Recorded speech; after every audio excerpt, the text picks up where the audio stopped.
Hello Commanders, it's Ricardo and welcome back to another Elite Dangerous video. And this Elite Dangerous video is about fleet carriers. Now we've done a few fleet carrier videos in the past and they've resonated really well with the Elite Dangerous community. What do I mean by that? Well, the comment section has really blown up. And when I mean blown up, you're all very opinionated, I would say. And there's some excellent comments in here that can actually, if FDEV took notice, make the fleet carrier an even more worthy base of operations. Because let's face it, as it stands, it's not, is it? I mean, yeah, you can jump around with your ships, and yeah, you can go here in 500 light years, but these things are not enough, and there needs to be a radical change. Change may come, we don't know. So all this supposition aside, let's get some actual facts down that people think are going to be viable options for a fleet carrier. That's what it's all about. What do we, the community, think fleet carriers need to make them a more practical use in game? So here's 5 more changes, or perhaps a few more to be perfectly honest, to fleet carriers I would make if I was in charge.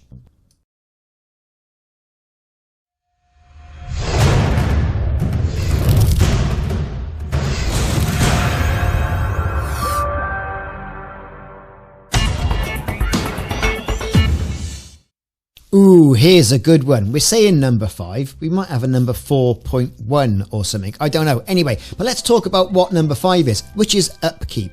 And having the ability to charge commanders that are on your carrier rent. Hit them for a bit of the upkeep. Why should they get a free ride everywhere? We're not getting a free ride. We got a cost of in excess, in some cases, 24-25 million. Why should those commanders, even if they're in your own wing, get away with not paying towards the upkeep of this fleet carrier? Even if they don't go consuming any services, they should be charged for ship storage. Just parking your ship on there. That's what I think. I think that's a really good idea, and upkeep costs to be divvied out amongst the commanders on the fleet carrier would be a good thing. Why is it a good thing? Well, you're less likely to have anybody come at you and start bitching about the fact that you've jumped all the way to Colonia in your fleet carrier and they were parked on board. This also goes down to one of the things we mentioned in a previous video about having notifications and knowing who's parked on your fleet carrier. And then sending out an alert. Oh, by the way, I'm jumping to Colonia in a day. There you go. If you've got people parked on your fleet carrier, you should also be able to kick them off. Anyway, the upkeep I think is a really viable option. A few things have come off that. We've got the ability to kick commanders off your fleet carrier. We've got the ability to see who's on your fleet carrier. We've got the ability to charge them rent even if they do not consume services. Right? All these things. So we've got quite a few points there under number 5, but it's all around upkeep and people paying their way. And for me, that's a good thing. Here we go. Roll discounts. Classic one this. I absolutely love it. And my hat goes off to the commander who mentioned it. Who was? Commander Basque 7441. Well, Commander, you had some really good points there. The first point being more specific advantages to the different classes. We mentioned that in a previous video. Whereas exploration class carriers could jump further, but at reduced cargo space and landing pads. Scan and probe abilities from the carrier. Reduced combat abilities on repair and rearm compared to the other 2 more combat-based vessels. By that I mean the standard vessel and also the victory class. On combat vessels we should be able to launch our own cap, whether they be SLF fighters or even your own ships, and I mentioned that in a previous video as well.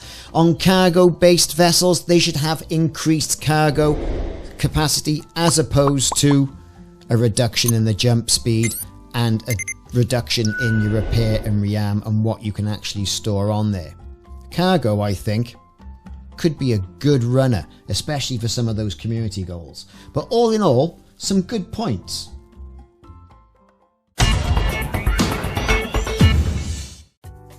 Here's a classic one, and one I think I alluded to in a previous video anyway, but it's worthwhile mentioning again.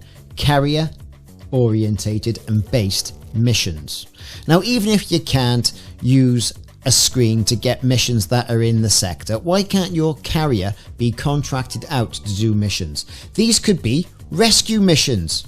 Park your carrier close to a station or moon that's having a bit of beef from a pirate faction, hey, perhaps the Thargoids, or whatever, and have them act as a rescue ship. And while it's under contract as a rescue ship, you can't jump it anywhere. There you go. There's your fleet carrier working for you, doing a bit of money. Same thing could be also in a combat zone.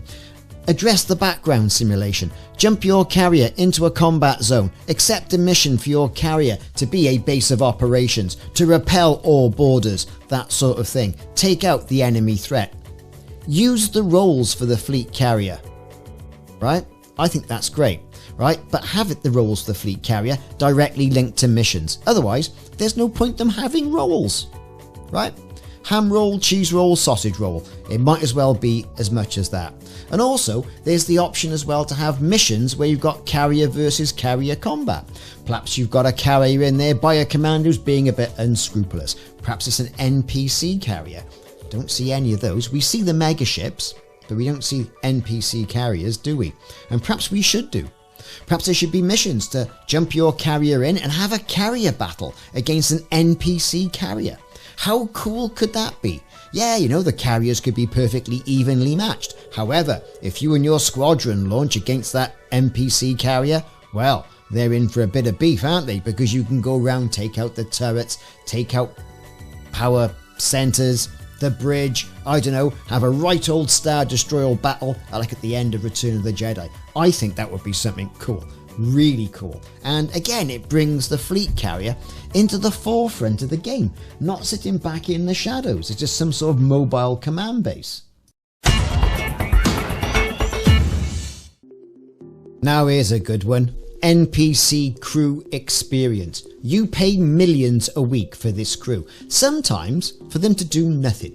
Just sitting around basic operations. You might be down the beach, you might be down the pub, you may be in school or college, but you're still paying the Elite Dangerous dollar for those crew on your fleet carrier. Well, why can't you send them off doing missions? And we spoke to missions in the last item. And get that fleet carrier working for you.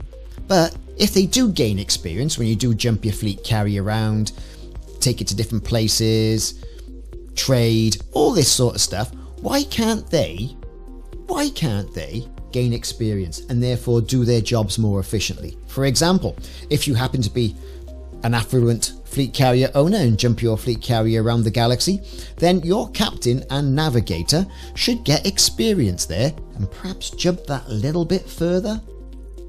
Move it up from 500 light years, so like for every 100 jumps, you get, I don't know, 10% more. How cool would that be? And you'd have a connection, an affinity to the crew that are actually on your fleet carrier, as opposed to them just being flat heads. You know, I've got a whole female crew.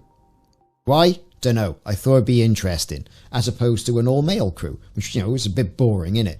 Why not? Just, it makes no difference. There's no attribute there that gives you a connection to that crew, unless they start gaining experience. And if they gain experience, you've got to have the benefit of that experience directly attributed to the fleet carrier.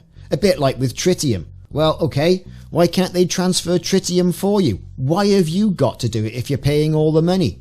Excellent points, I tell you. Excellent points.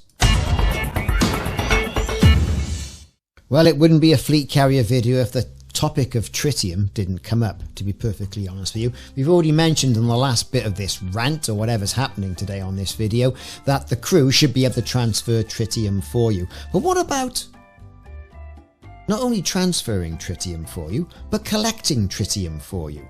Passing tritium scooping or collecting from a system. You jump it into a system, there are rings. Why can't it go out and start saying, you know, on a slow basis, nothing drastic, because obviously there's a cost attached to tritium, but you can have a module that goes out and collects tritium from a system where tritium exists.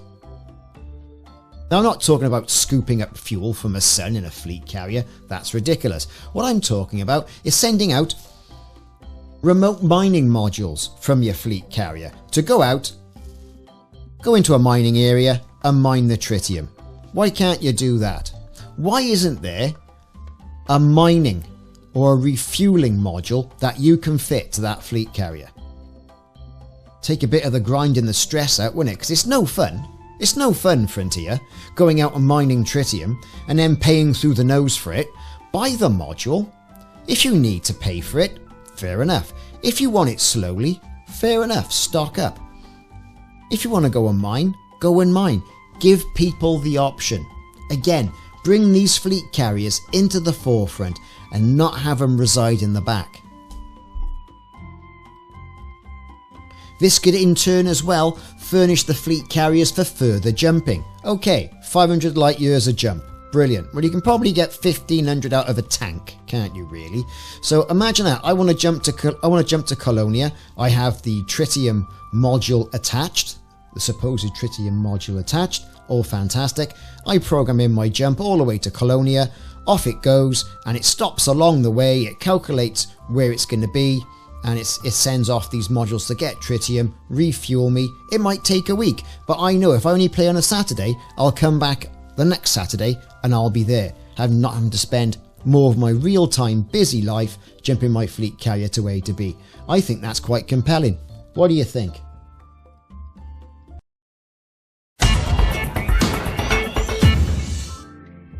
Ooh, pilotable carriers. Now we all know they can jump 500 light years, fleet carriers, but you can't drive them around the system, and for good reason, because when you jump in, Elite Dangerous selects how many carriers can be in orbit. I mean, they're like lampposts, aren't they? They're like lampposts and a dog, right? They're everywhere. They're absolutely everywhere around the Elite Dangerous galaxy, and we've said this before.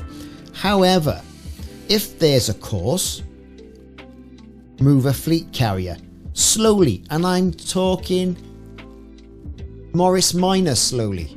I'm talking as slow as a snail slowly, but at least say I want to plot a course to that ring over there, and that feeds us in to some of our other things we've been ranting about in this video, like the ability to mine, for example, from a tritium rich ring, or to go and use it as a rescue ship for a station that's on fire or burning or being attacked, or a planet that's also having a little bit of a dispute as well.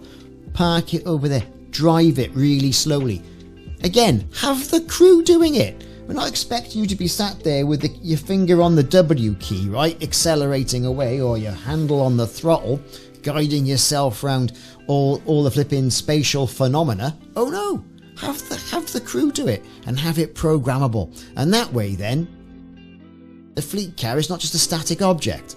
Okay, it's a 500 light years at a time jumping unstatic object, I do get that, but it's still a static object in game. That's all I'm saying. This has been 5, probably 6, probably 8 more things I would change to fleet carriers, all based on the comments that commanders have put in the comment section on the back of the other videos. Commanders, I salute you all, and here's a big 07. Fantastic comments. I don't know if Frontier are going to watch this video, or if they're even going to comment on it, or they might just say, that Ricardo's talking malarkey. Either way, we've done our bit. If we don't say, this is what could be going better, no one's ever going to say it. Now, we're not being salty. This has all been, I think, constructive criticism or constructive feedback, or if anything, good ideas for fleet carriers. Any more ideas? I'll link the 3 other videos on fleet carriers in this video and in the comment section. Take a look, let us know what you think. Have you got a fleet carrier idea that I haven't mentioned? You probably have, but you know what? I won't know unless you tell me. Take it easy, everybody.